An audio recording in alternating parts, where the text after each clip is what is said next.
Halo bro, kali ini saya akan memaparkan materi pelatihan pendampingan proses produk halal pada hari pertama di sesi kedua.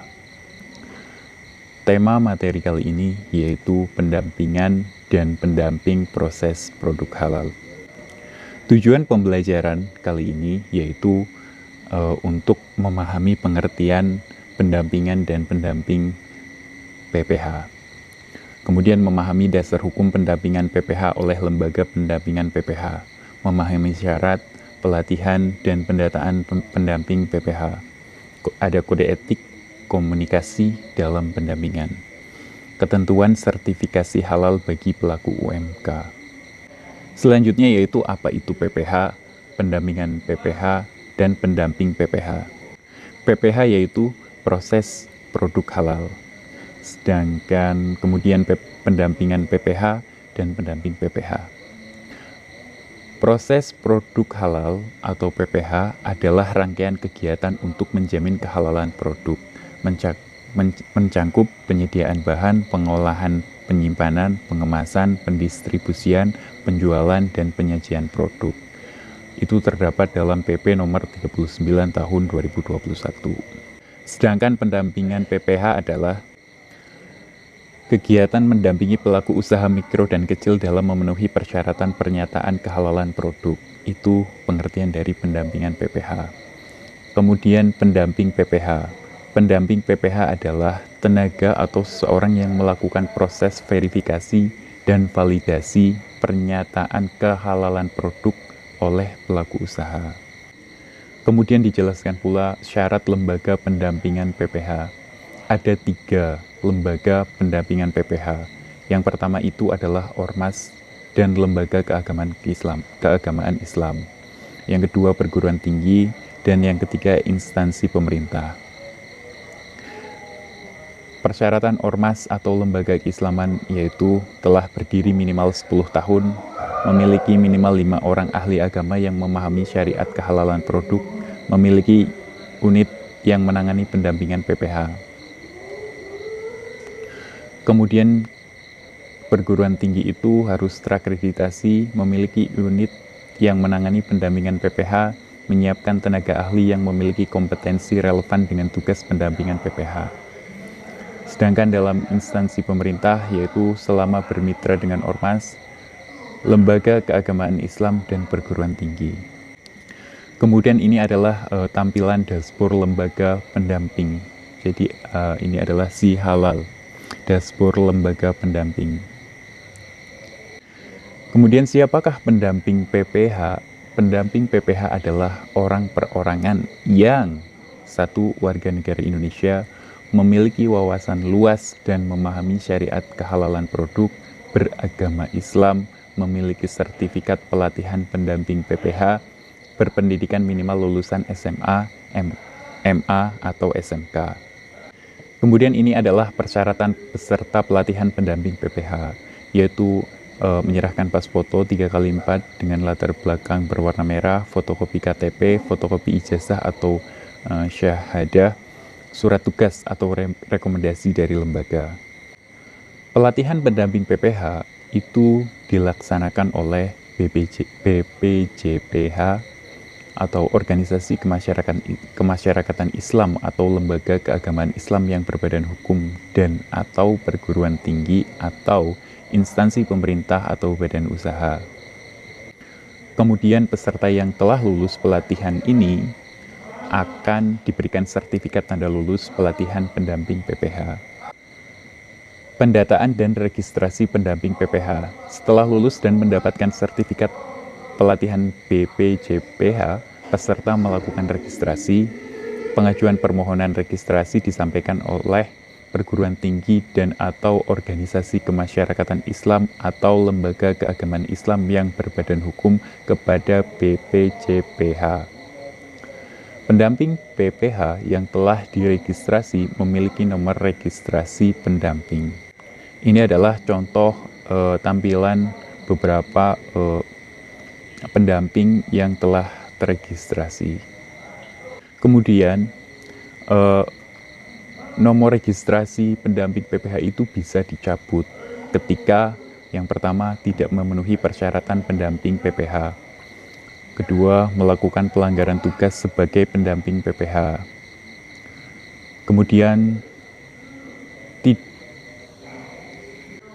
Kemudian tidak melakukan pendampingan PPH selama 2 tahun berturut-turut.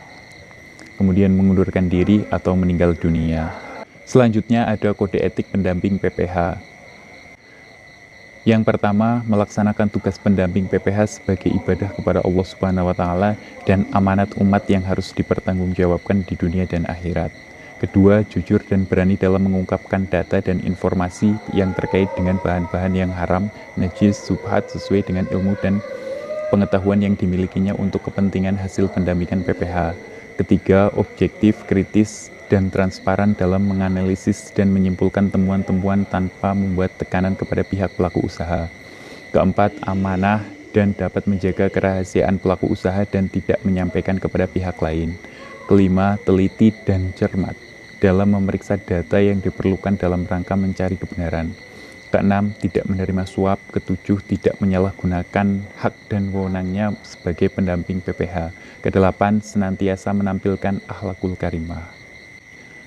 Kemudian, komunikasi pendamping PPH, yaitu membangun relasi penuh dengan kesopanan dan keramahan kepada pelaku usaha. Menyampaikan maksud dan tujuan pendampingan PPH dengan baik. Menyampaikan informasi secara lengkap dan benar. Mendorong serta memotivasi pelaku usaha dalam proses pendampingan PPH, menjalin komunikasi secara intens selama proses pendampingan PPH, membantu dan membimbing pelaku usaha dalam melengkapi dokumen persyaratan pernyataan pelaku usaha, berkomunikasi yang sifatnya solutif untuk membantu menyelesaikan permasalahan pelaku usaha dalam proses pendampingan untuk mendapatkan sertifikasi halal melalui pernyataan pelaku usaha. Senantiasa berkomunikasi yang didasarkan pada akhlakul karimah. Itu adalah komunikasi dari pendamping PPH. Kemudian kriteria pelaku UMK self-declare, yaitu ini adalah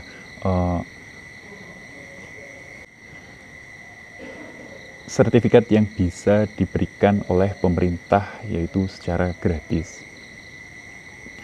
Yang pertama itu, 1. NIB, memiliki nomor induk berusaha. Kedua, omset, memiliki hasil penjualan tahunan maksimal 500 juta rupiah yang dibuktikan dengan pernyataan mandiri.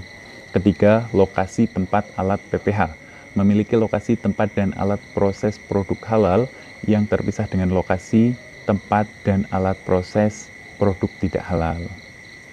Surat izin edar, memiliki atau tidak memiliki surat izin edar PIRT, MD, UMOT, UKOT, SLHS untuk produk makanan atau minuman dengan daya simpan kurang dari 7 hari atau izin industri lainnya atas produk yang dihasilkan dari dinas atau instansi terkait. Kelima, outlet atau fasilitas produksi, memiliki outlet atau fasilitas produksi paling banyak satu lokasi. Kemudian, umur berproduksi, secara aktif telah berproduksi 1 tahun sebelum permohonan sertifikasi halal. 7, produk berupa barang. Produk yang dihasilkan berupa barang, bukan jasa atau usaha restoran, kantin, catering, dan kedai rumah warung makan.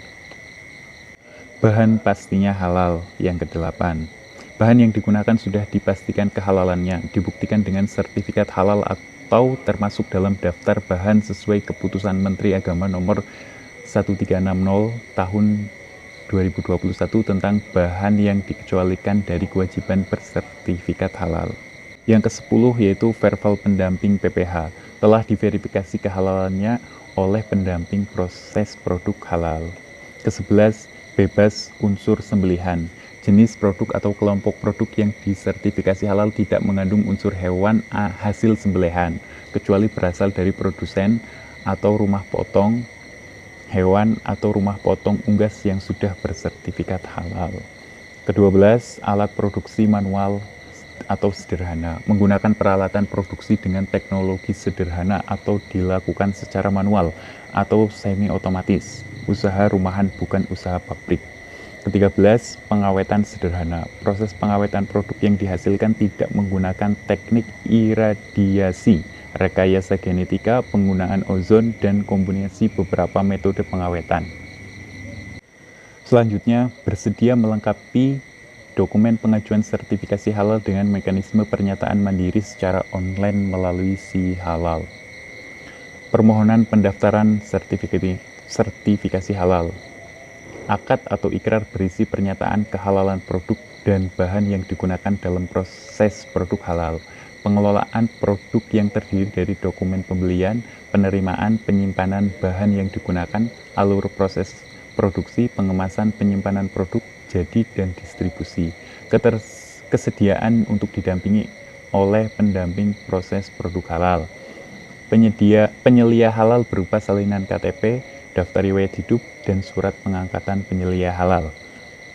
Template manual sistem jaminan produk halal SJPH yang diisi dengan lengkap, dan foto atau video terbaru saat proses produksi. Kemudian yang terakhir, yaitu pemateri menjelaskan mengenai alur pendampingan self-declare, yaitu 1. Pendamping aktif menghubungi pelaku usaha UMK yang memenuhi kriteria dengan sosial media atau berkunjung ke pelaku usaha tersebut langsung. Kedua, memperkenalkan diri sebagai pendamping PPH.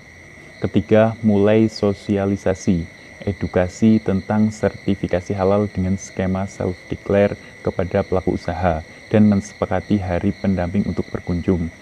Janjian kunjungan lapangan untuk untuk verval.